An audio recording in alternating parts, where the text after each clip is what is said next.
कि सारे काम आप लोग ना किया करो, कुछ काम भगवान के ऊपर छोड़ दिया करो। कोई आपको गाली दे, देने दो, आप भगवान पे छोड़ दो, विवाद में ना उलझो। वो गाली दे रहा है, देने दो, उसका स्वभाव है, देने दो। कोई आपके बारे में बुरा कर रहा है, सोच रहा, करने दो। सावधानी आपकी होनी अच्छी बात है, सावधान रहो, अच्छा है। लेकिन कोई आपको परेशान करे, उसे समझाओ, भाई परेशान ना करो। पर जब कुछ भी ना समझे कोई, तो फिर भगवान पे छोड़ दो। आप बिल्कुल टेंशन ना लो। आजकल आदमी बड़ा टेंशन में, अभी कोरोना काल में तो बहुत सारे लोग डिप्रेशन में चले गए। कई लोग कोरोना से नहीं मरे, डिप्रेशन से मर गए, ये सोच सोच के कि बचेंगे कि नहीं बचेंगे कि नहीं बचेंगे। अरे बचेंगे तो जी लेना, नहीं बचेंगे तो जाना है, इसमें टेंशन लेने की क्या बात है। आदमी बहुत सोचता है, आप लोग ना सोचते बहुत हैं। आप लोग सोचते हैं कि नहीं? आप लोगों को टेंशन है कि नहीं? मैया आपको टेंशन है? लो टेंशन, कई लोग बड़ी टेंशन लेते हैं, बड़ा सोचते हैं। ये बताओ, आपके सोचने और आपके टेंशन लेने से क्या होगा? आज तक आपका सोचा हुआ? आप सोचते हैं ये काम हो जाए पर नहीं होता, आप सोचते हैं ऐसा हो जाए, नहीं होता। इसका मतलब यही है कि हमारे सोचने से कुछ नहीं होता, होना वही है, हुई है सोई जो राम रचि रखा, होना वही है जो परमात्मा को मंजूर है। इसीलिए तुम सोच करके ना अपना दिमाग खराब ना करो, तुम भगवान का चिंतन करो और हैप्पी, खुश रहो, हर हाल में प्रसन्न रहा करो। हाँ, हर हाल में रोया ना करो। जिसको मरना होगा मर जाएगा, जिसको बचना होगा बच जाएगा। आप क्यों परेशान हो रहे हैं? क्या तुम्हारे टेंशन लेने से वो मरता हुआ बच जाएगा? बोलो। एक मैया बोली, महाराज हमारी बहू के पेट में बेटा है कि बेटी, आप बताओ। हमने कहा मैया ये सुविधा हमारे पास नहीं है। बोली महाराज हम बड़े परेशान हैं। क्यों? बोले महाराज 3 छोरियां घर में हैं और चौथी बार बहू गर्भवती है, डर लग रहा है। हमने कहा किस बात का? बोले चौथी छोरी ना हो जाए। हमने कहा मैया इतना सोचने से क्या होगा? अरे महाराज जी 3 छोरियां हैं, एक तो छोरा होना चाहिए, भगवान एक तो पुत्र दें। हमने कहा भगवान देंगे, तुम परेशान ना हो, तुम्हारे सोचने से। अच्छा तुम सोचोगी तो क्या छोरी की छोरा हो जाएगा? फिर जो समय तुम प्रसन्न चित्त से गुजार सकते थे वह भी तुम्हारा टेंशन में जा रहा। फिजूल की टेंशन है कि नहीं? बेकार की टेंशन है। उसने कहा महाराज 3 बेटियां हैं। हमने कहा मैया ये जो 3 बेटियां हैं ना, ये अपना अपना भाग्य लेकर आई हैं। अरे महाराज महंगाई है, इनका कौन पालन पोषण करे? हमने कहा सुनो, कोई किसी का पालन नहीं करता, सारे लोग अपने अपने भाग्य की, भगवान की दी हुई रोटियां खाते हैं। ये सब कहने की बातें हैं कि बाप बेटी का पालन करता है, बाप बेटे का पालन करता है, बाप इसे खिलाता है, ये खिला ना, कोई किसी को नहीं खिलाता, सबको खिलाने वाले भगवान हैं और हम सब भगवान की संतान हैं। ये बेटियां, इन बेटियों के असली बाप तुम नहीं हो, इन बेटियों की असली माता तुम नहीं हो, इन बेटियों की माता, इन बेटियों का पिता तो भगवान है। हमारे माता पिता भगवान हैं। हम जरूर कहते हैं कि ये हमारे अपने माता पिता हैं, माना है हमारे माता पिता, पर ये याद रखो कि ये माता पिता ना होंगे तो भी आप भूखे नहीं मरेंगे, क्योंकि आपके माता पिता के ऊपर भी एक माता पिता और हैं। त्वमेव माता च पिता त्वमेव, मात पिता तुम मेरे, शरण गहूं किसकी, तुम बिन और न दूजा, आस करूं किसकी। ये कितने बच्चे हमारे भारत में ऐसे हैं जिनके माँ, बच्चा पैदा होते ही माँ मर जाती है, बच्चा पैदा होते ही बाप मर जाता है, माता पिता दोनों मर गए, फिर भी बच्चे का पालन हो गया कि नहीं? हाँ, थोड़ा सा कष्ट मिल सकता है उसे, पर देखो पालन तो सबका हो जाता। इसका अर्थ यही हुआ, निष्कर्ष यही निकला कि सबके पालनहार भगवान है। वही कहीं ना कहीं से किसी ना किसी को माध्यम बनाकर वो किसी के द्वारा किसी का पेट भरवा देते हैं, है ना। एक जंगल में एक आदमी भूखा मर रहा था, प्राण निकलने की स्थिति थी, बड़ा भूखा था। तभी वहां पर एक सज्जन वहां से निकल रहे थे और वो सज्जन टिफिन लेकर के जा रहे थे। तभी टिफिन लेकर वो जा ही रहे थे कि जहां वो भूखा आदमी बैठा था उसी के पास उस आदमी का पांव फिसल गया और वो गिरा तो उसका सारा टिफिन खुल गया। कुछ दाल गिर गई, कुछ रोटियां गिर गई, कुछ चावल गिर गए। और जब गिरे तो जो गिर गया था उसे उसने वहीं छोड़ा, जो बचा था उसका बंद किया, चला गया। अब अचानक उसके सामने बिखरी हुई दाल और बिखरी हुई रोटी आ गई। भूखा था, उसने रोटियां उठाई, बिखरी दाल थी, भूखे में तो अब बिखरी दाल है, खा लिया, रोटी खा लिया, उसके जान में जान आई। मतलब विधाता किसी ना किसी प्रकार से तुम्हारा पेट, जब तुम्हारा कोई पेट भरे, जब तुम्हें कोई रोटी दे तो ये ना सोचा करो कि हमारी मेहनत से आ रही है, सदा यही सोचा करो कि भगवत कृपा से हमें मिल रही है और भगवान ही हम सबके पालनहार हैं। अब राम जी गए तो गुरु जी के पास जैसे ही पहुंचे, यज्ञ के पास पहुंचने वाले थे कि रास्ते में ताड़का आ गई, है ना।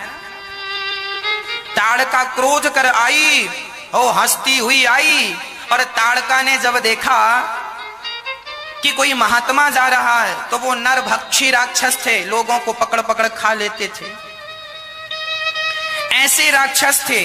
ताड़का आई और विश्वामित्र जी को खाने के लिए झपटी तो तुरंत राम जी सामने आकर खड़े हो गए। अच्छा, राम जी को खाने नहीं आई, वो विश्वामित्र जी को खाने आई।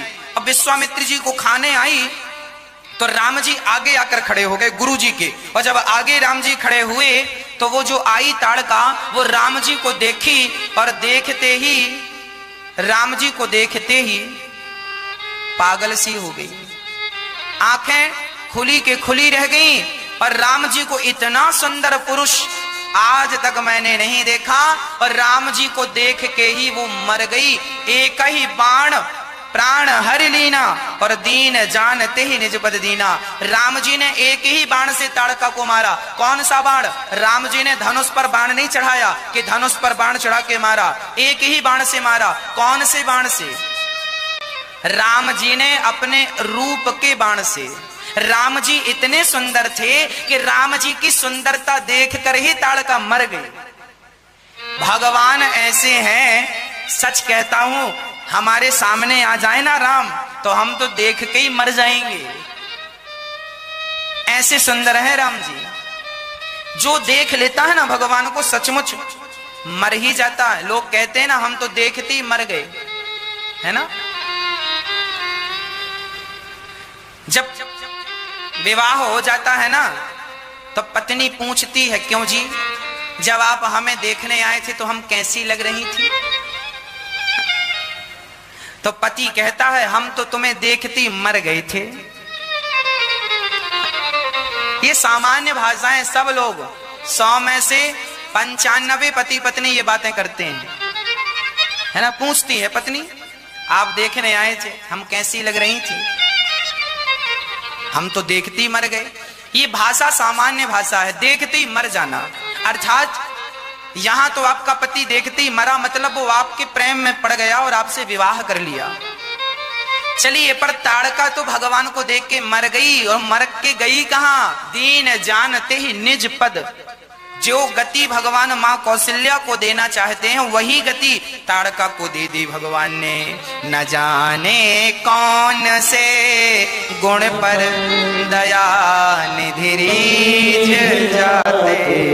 भगवान बड़े दयालु हैं, पर जब देखा ताड़का को तो दीन, भगवान ने क्या कहा? दीन जान। ये दीन क्या है? भगवान का एक नाम है दीन दयाल, एक नाम है दीन बंधु। ये दीन कौन है? हम और आप कौन है?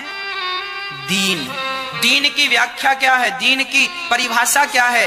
दीन किसे कहते हैं? अरे दीन उसे कहते हैं जिसने अपने कल्याण का कोई साधन पता ना हो। जैसे मैं हूं, हम हैं, हमें पता नहीं कि माला कैसे जपना चाहिए, हमें पता नहीं कि भगवान का नाम कैसे लेना चाहिए, हम लोगों को पता नहीं कि भगवान की भक्ति कैसे करना चाहिए। हम तो तुच्छ प्राणी हैं, संसार में उलझे पड़े हैं। हम जैसे लोग जो कुछ नहीं जानते, तिगड़म नहीं जानते।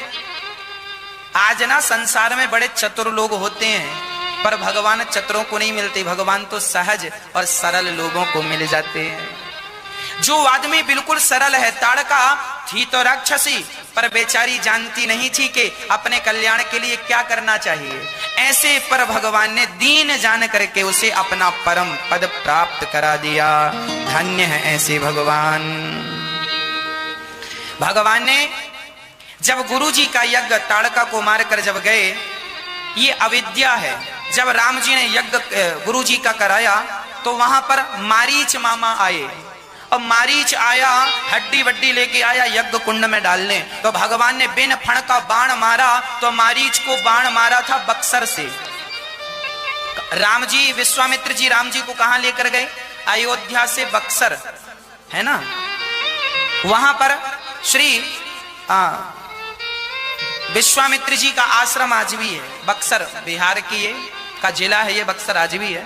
वहां से बाण मारा राम जी ने, तो मारीच जाके मॉरिशस देश है, आज उस देश का नाम मॉरिशस है। उस देश में जाकर मारीच के नाम से वो देश पड़ा मॉरिशस। पहले मारीच उसका नाम था, पर तब्दील कर दिया गया, मॉरिशस उसका नाम पड़ा। राम जी ने बाण से उसे वहां भेज दिया, वहां जंगलों में जाके गिरा, मरा नहीं। राम जी को पता था कि इसका आगे भी काम पड़ेगा, इसलिए जिंदा चाहते तो मार देते। अच्छा, उसके बाद कौन आया? उसके बाद बड़े क्रोध करके और भी राक्षस दौड़े। सुबाहु आया, अग्नि बाण मारा, राम जी ने मर गया। राम जी ने सुबाहु को मार डाला। क्या राम जी मारीच को नहीं मार सकते थे? बिल्कुल मार सकते, पर राम जी को पता था ये वही मारीच है जो सोने का मृग बन के गया था, और माता सीता ने कहा था सोने का मृग चाहिए। रावण ने इसे भेजा था, ये वही मारीच है। इसकी कथा आगे भी आएगी। तो राम जी ने गुरु जी का यज्ञ पूरा कराया। यज्ञ पूरा हुआ, गुरुजी बड़े प्रसन्न हो गए। अब राम जी ने कहा गुरुजी यज्ञ पूरा हुआ, आज्ञा दो हम जाएं अपने पिता के पास अयोध्या। तब गुरुजी ने कहा सुनो राम, एक यज्ञ पूरा हुआ है, अभी एक यज्ञ और बाकी है। कौन सा यज्ञ? धनुष यज्ञ सुनि रघुकुल नाथा। कौन सा यज्ञ बाकी है? धनुष यज्ञ। ये धनुष यज्ञ कौन है? जनक जी ने अपनी बेटी सीता के लिए एक धनुष यज्ञ रखा है। ऐसा धनुष है जो शिव जी का धनुष है, और उस धनुष को उठाकर माता सीता पोंछा लगाकर धनुष रख दिया करती थी एक हाथ से।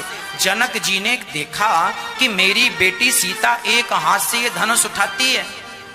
तब जनक जी ने संकल्प लिया कि मैं अपनी बेटी का विवाह उसी के साथ करूंगा जो इस धनुष में डोरी चढ़ा दे।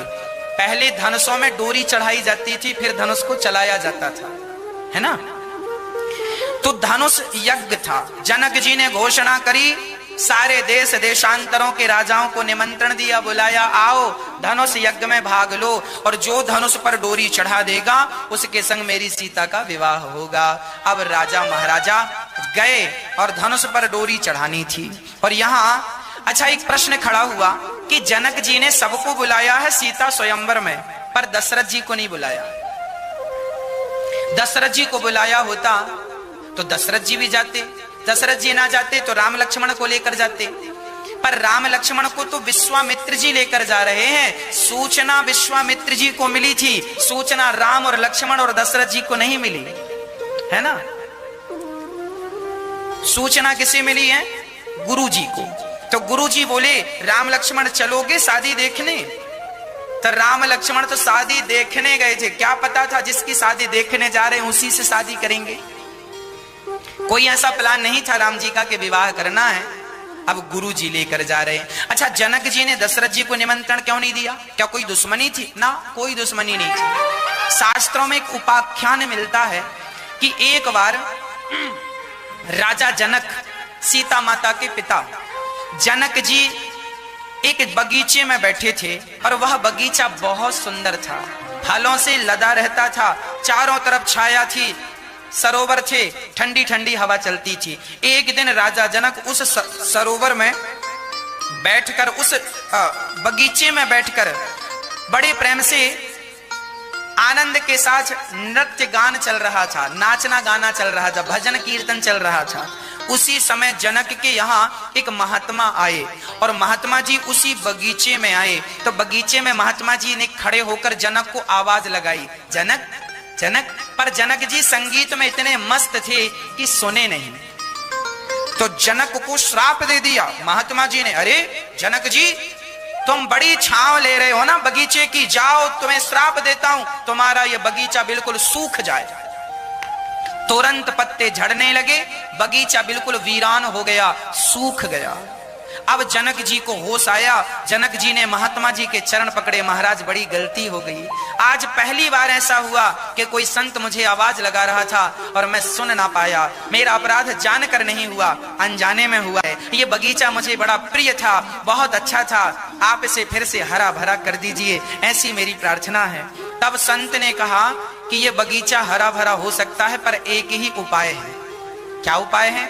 बोले कोई पतिव्रता नारी कच्चे सूत की रस्सी बनाए, और यहां पर जो कुआं है वहां पे कुआं भी था, इस कुएं का पानी कच्चे सूत की रस्सी बनाकर घड़े में बांधे और घड़े को कुएं में डाले, और घड़ा भी कच्चा होना चाहिए। कच्चा घड़ा जानते हैं, कुम्हार ने मिट्टी का बनाया, वैसा का वैसा, पकाना नहीं है उसको। पके हुए घड़े में तो पानी रहता है, कच्चे घड़े में थोड़ी रह पाएगा। कच्चे घड़े में कच्चे सूत से बांधकर और इस कुएं का पानी भर के इस जंगल में सींच दो, जो पतिव्रता नारी ये कर पाएगी तुरंत जंगल हरा भरा हो जाएगा। अब जनक जी तुरंत अपनी पत्नी की तरफ देखे तो जनक जी की पत्नी ने सिर का घूंघट बढ़ा लिया, हमारी तरफ ना देखो। क्यों? अच्छा, जनक जी की पत्नी माता सीता की मां पतिव्रता थी, पर उन्हें संकोच लग रहा था कि यदि कच्चे सूत से बांधूंगी, कच्चा सूत मतलब रुई समझिए उसे, रुई की रस्सी तुरंत कैसे बने साहब, कच्चा सूत और भी कच्चा है। अब जनक जी की पत्नी अर्थात सीता जी की मां को लगा कि यदि सूत थोड़ा भी टूट गया तो हम तो पतिव्रता हैं ही, पर फिर तो हल्ला हो जाएगा कि ये तो है ही नहीं, मतलब बदनामी होने का एक डर है। अब सारे जनक में हल्ला हुआ कि जो पतिव्रता नारी कच्चे सूत से कच्चे घड़े से पानी लेकर सिंचन करेगी बगीचे में, उसे राजा जनक बहुत सारा पुरस्कार देंगे। पर जनकपुर में कोई नहीं आया, सब डर रहे थे। अच्छा, जनकपुर में पतिव्रता स्त्रियां थीं, ऐसा नहीं कि नहीं थीं, पर क्या हुआ ना, डर रहे थे। भाई आपके पास क्षमता है पर आप डर जाते, कॉन्फिडेंस की कमी होती है, वही कमी थी सारे जनकपुर में। कमी इस बात की थी, कॉन्फिडेंस नहीं था, विश्वास नहीं था अपने ऊपर। थी सारी पतिव्रता, पर सबको डर लग रहा था कि घड़े से पानी गिरा तो लोग हंसेंगे कि बड़ी पतिव्रता बनने चली, घड़ा तो टूट गया, लोग जीवन भर ताने मारेंगे, बड़ी पतिव्रता बन रही थी। ये ताने सुनने के डर से ना कोई आगे नहीं बढ़ रहा था। अब जनक जी ने तो सारे नगर में डिंडोरा पिटवाया, कोई नहीं आया। दूर दूर तक बड़े बड़े संदेशे पहुंचाए, कोई नहीं आया। तब संदेशा जनक जी ने दशरथ जी को पहुंचाया। जनक जी ने चिट्ठी लिखी, मेरे प्रिय मित्र दशरथ जी, आपके चरणों में कोटि कोटि प्रणाम। पत्र लिख रहे हैं जनक जी, हमारे यहाँ एक बगीचा था, सुंदर था, सूख गया है। संत ने कहा है कि यदि कोई पतिव्रता नारी यदि वो कच्चे सूत से कच्चे घड़े को बांधकर कुएं से पानी निकाले तो जरूर ये हरा भरा हो जाएगा। तो मैं चाहता हूं कि आप कौशल्या जी के साथ पधारें, और कौशल्या जी ही आज इस धरती की सबसे बड़ी पतिव्रता नारी हैं, ये काम वो कर सकती हैं। तो जनक जी ने सूचना पहुंचाई दशरथ जी को, और दशरथ जी काम में इतने व्यस्त थे कि सूचना पत्र पढ़ तो लिया और पढ़कर दासियों से कह दिया, जाओ कौशल्या को दे देना। अब दासियां गईं और कौशल्या जी को दिया। कौशल्या जी ने पढ़ा कि जनकपुर जाना है, कच्चे सूत से कच्चे घड़े में पानी भर के बगीचे में डालना। तो कौशल्या जी तो शहर से तैयार हो गई, चलो जनक जी बड़े दुखी हैं, उनका बगीचा सूख गया है, चलो मैं चलती हूँ। सुनो, परसों की पैकिंग कर लो। परसों की तैयारी होने लगी, परसों जाना, रथ तैयार हुआ, सूटकेस तैयार हुआ सब, कि तभी कौशल्या माँ के कमरे में एक झाड़ू लगाने के लिए बाई आती थी। कौशल्या माँ के कमरे में साफ सफाई के लिए बाई आती थी ना, काम वाली, जिनको दासी कहते थे। वो दासी आई, काम वाली बाई आई, तो उसने पूछ लिया अपनी महारानी जी से, माँ आज कहाँ जा रही हो, बड़ा सूटकेस तैयार हो रहा। घर की दासी पूछ लेती है, आज कहाँ प्रोग्राम है भाई, कहाँ जा रहे हैं? पूछ लिया, अरे बहन देख जरा, ये जनकपुर से पत्र आया है, उनके यहाँ कोई बगीचा वगीचा सूख गया है, सो हमें बुलाया है कि पानी डालने आ जाओ। उनके यहाँ तो कोई पानी डालने वाला भी नहीं है, अब हमें बुलाया, अब जाना पड़ेगा, पति की आज्ञा। तो वो झाड़ू लगाने वाली बोली, सुनो माँ आप मत जाओ, मुझे भेजो, मैं जाऊंगी। झाड़ू लगाने वाली तैयार हो गई। कौशल्या जी, अच्छा कौशल्या जी अयोध्या की स्त्रियां हैं, कोई सामान्य स्त्रियां थोड़ी होंगी। कौशल्या माँ के कमरे में झाड़ू लगाने वाली कोई सामान्य थोड़ी होगी, वो भी पतिव्रताओं में श्रेष्ठ पतिव्रता हैं। माँ कौशल्या तो सबसे श्रेष्ठ पतिव्रता है, पर जितनी बड़ी पतिव्रता वो हैं, उनकी ये दासियां भी कम पतिव्रता नहीं है। वो झाड़ू लगाने वाली बोली, माँ मुझे आज्ञा दो, मैं जाऊंगी, मैं भी हरा भरा करके आती हूँ, आपको जाने की क्या जरूरत है। अच्छा तुम कर लोगी? हाँ हाँ। कौशल्या जी ने आशीर्वाद दिया, जाओ तुम्हारा काम मंगलमय हो। अब दासी, जो रथ तैयार हुआ था कौशल्या जी के, वही रथ, उस रथ में दासी बैठ गई। दासी भी आज सज धज के जा रही है श्रृंगार करके।